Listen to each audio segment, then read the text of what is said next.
ये बात सच है कि हम लोग एक अच्छे दौर से नहीं गुजर रहे हैं। कोरोना वायरस से हमारा देश ही नहीं पूरी दुनिया प्रभावित है और सबसे ज्यादा प्रभावित है हमारे डेली वेज वर्कर्स, जो देश के अलग अलग कोने से आते हैं रोजगार के लिए, ताकि वो अपना और अपने परिवार का पेट पाल सके। गिव इंडिया, एक्शन एड और हेलो लाया है मैं भी कोविड वॉरियर, एक इनिशिएटिव जिसमें हम सब साथ आए और कोविड-19 से लड़े। So join the cause and support our daily wage workers. जय हिंद।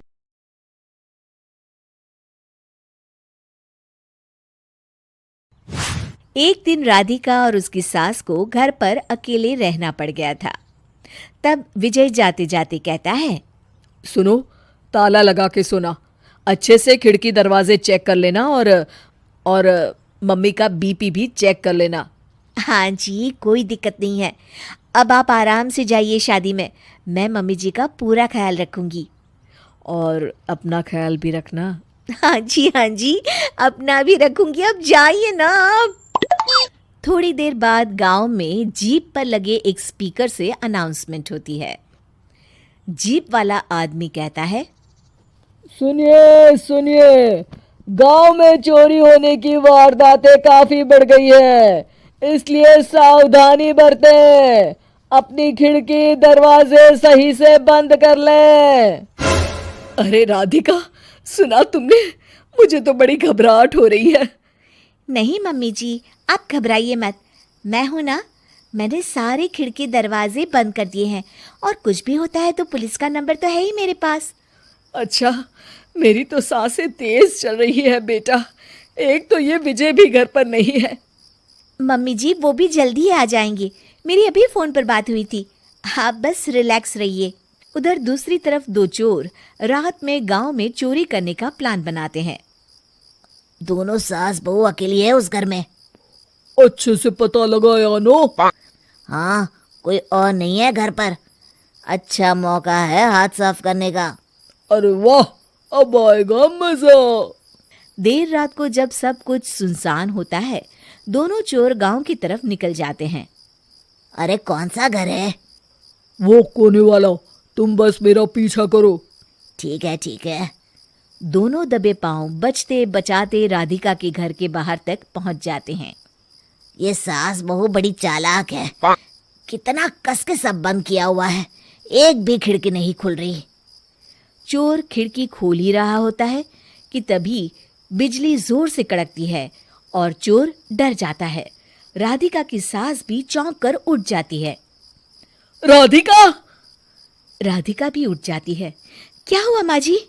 घबराइए मत, मैं आपके पास ही हूँ। तुमने कुछ आवाजें सुनी? माँ जी, बस बिजली कड़की है, आप बेवजह परेशान हो रही हैं। मैं आपके लिए पानी लेकर आती हूँ। ठीक है बेटा। राधिका जैसे ही पानी लेने के लिए उठती है, उसे खिड़की से चोर की परछाई दिखती है। ये देखते राधिका थोड़ा घबरा जाती है। वो अपनी सास को इशारा करती है। उसकी सास भी चोर को देखकर डर जाती है। शांत हो जाइए मम्मी जी। अरे मगर कैसे बेटा? हे भगवान, विजय को फोन लगा बेटा। माँ जी, इस वक्त अचानक वो पहुंच भी नहीं पाएंगे। मैं कुछ करती हूँ, आप बस शांत रहिए। उधर चोर अपने काम में लगा हुआ है। वो सब सामान देख रहा होता है। तभी उसको आवाज आती है, सुनिए जी, देखिए तो खिड़की के पास कोई है। मुझे लगता है चोर है। अरे इसका पति तो घर पर है। नहीं, वो बाहर गया हुआ है। मैंने उसे खुद बस से जाते हुए देखा था। तो ये बातें किससे कर रही है? राधिका जानबूझकर जोर जोर से बातें करने लगती है। सुनिए जी, जल्दी आइए ना बाहर, मुझे पक्का शक है कि घर में कोई घुस आया है। अरे लगता है इसका पति आ गया है। ये दोनों अकेली नहीं है। भोलू की जानकारी तो गलत थी। भागो। चोर घबराकर जल्दी जल्दी बाहर की ओर भागने लगते हैं। तभी एक चोर का पांव फिसल जाता है, मगर वो फिर से जल्दी से खड़ा होकर भागने लगता है। वो गली के कोने तक पहुंचने ही वाला होता है कि पुलिस उसको पीछे से आके पकड़ लेती है।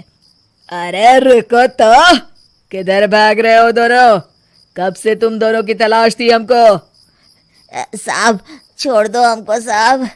हमने कुछ नहीं किया। अच्छा, तो इतनी रात को क्या यहाँ जॉगिंग करने आए थे? हवलदार, दोनों को हथकड़ी लगाकर गाड़ी में बिठाओ। तभी पीछे से राधिका भी आ जाती है। मैम, आपने बड़ी बहादुरी दिखाई।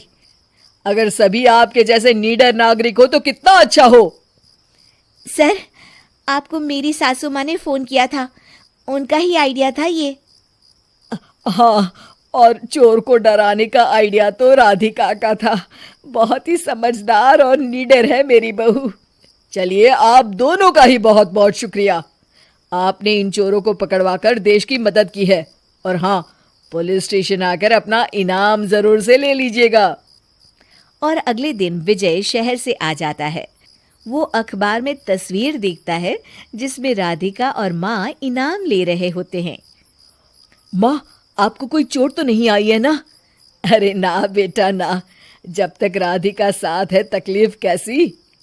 राधिका, तुम ठीक तो हो ना? I am so proud of you Radhika, तुम बहुत ही समझदार हो।